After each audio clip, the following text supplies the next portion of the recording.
りがとうございました。まもなく終点松山に着きます。お降り口は左側2番乗り場到着です。車内に忘れ物ないようお降りください。また列車ご案内いたします。特急列車西口102号高松駅乗り場変わりまして1番乗り場より19時32分。特急列車の高松駅は1番乗り場から19時32分の連絡です。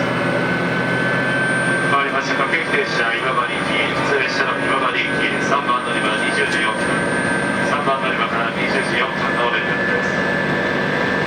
ありがとうございました。終点の松山に着きます。またこの列車はお客様が降りられますと折り返し宇和島駅の特急列車となります。お客様が降りられますと車内清掃座席の回転作業を行います。前のお客様に続いて降りてきますようご協力をお願いいたします。この列車は折り返し運転の準備作業のため出入り口のドアが閉まります。車内に忘れ物ないよう確かめの上お降りください。今日も16分特急和海26号をご利用いただきましてありがとうございます。